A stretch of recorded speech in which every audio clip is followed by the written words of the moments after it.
after the survey suggested pay and pension tax arrangements are the reasons medics are planning to leave. Meanwhile, 9 in 10 consultants said that this year's pay rise of 4.5% was inadequate or completely unacceptable. Joining me now is Simon Walsh, thank you very much, who's the Deputy Chair of the BMA Consultants Committee.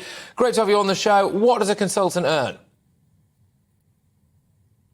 Well, there's a pay scale of consultants, and which progresses from when one starts as a consultant, and it progresses up with seniority with over increments over the years. But very much in a small step up from what a consultant in training earns, and then it progresses as you would expect it to, with the sort of growing experience and seniority. But the point of this sorry. Just quickly. I do want to hear you out, and I do understand, that times are incredibly tough. But I really do have to drill down on this because it's important for people to understand if they might not be able to see a consultant now, or whether or not they might want to back you, for example. Unless I missed it out, what does a consultant earn? What's the pay scale? Because like any job, you start lower down and you earn your way up, don't you?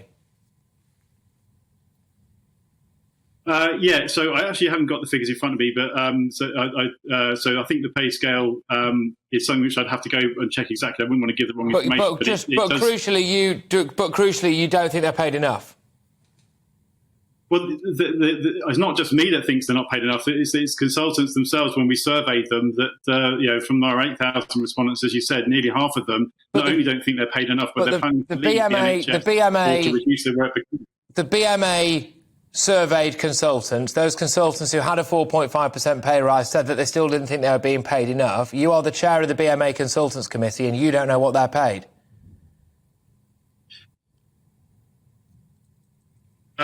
Well, it's in front of me. I don't want to give the wrong figure for the actual pay scale, but the point is that a 4.5% uplift, you describe it, is actually a pay cut in the setting of inflation that's much higher than 4.5%, as it has been for over the last since 2008. Consultants' pay has been reduced by 35% because of subsequent sub-inflationary pay. But it's hard to judge, isn't it? It's very, very hard to judge now for the British public as to whether or not those consultants actually really do need a pay rise in line with inflation, given that, of course, everyone's going through a cost of living crisis, because we don't know, do we now, what they're actually paid to begin with? It's definitely something that people can look up and get the exact figure. I don't want to give the wrong figure without... You are the BMA's... You are the chair of the BMA's Consultants Committee, and one thing that people might be concerned at is the idea that if consultants decide that they're going to walk away, or dare I say it, go on a strike or something like this, then people will die. And if the singular reason is that they're doing that, it would appear over pay, it might be nice for us, the British public, to have a frame of reference as to what it is they're actually paid, so we can decide whether or not we should give them a pay rise. But we don't know, do we? You don't know what that is. Well, the pay of the consultants is decided by government pay awards, and they're supposedly advised by an independent review body that should give them an actual fair assessment of what consultants and other doctors should be paid. But the problem is that the review body has not been independent for many years because it's constrained by what the government tells them they can afford. So that's resulted in subsequent, in year on year, sub-inflationary pay awards, so that consultants are being paid 35% less than they were in 2008. And I don't think many people would say that the consultants are worth less, a third less money in their salary for the work they're doing in that time, particularly when we've just come through a pandemic where people have absolutely relied upon consultants leading services in hospitals. If I was a consultant now, I'd be thinking, OK, maybe I do feel underpaid, and the deputy chair of my union, essentially, is on here trying to put the case forward for my pay.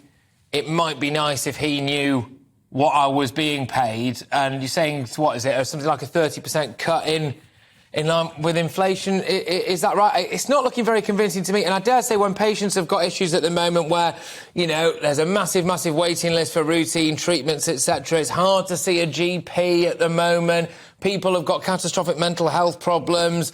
Kids as well, for example, are really struggling with their mental health. People are lacking faith, maybe, when it comes to the NHS at the minute, and they're already on the fence as to whether or not to give them a pay rise. What is it that you want them to be paid? Have you got a figure for that at least? Because you don't seem to know what they're paid now. Oh, well, I think we've probably I just want to be clear, this isn't... well, if we've got, look, to be honest with you, there's no point having an interview with some... No, all right, Simon, I'm fast enough. Thank you very much. Simon Walsh there. Sorry, you keep dropping out, I'm afraid, but doesn't seem to be too much point anyway, because I couldn't get to the root of what they're actually paid.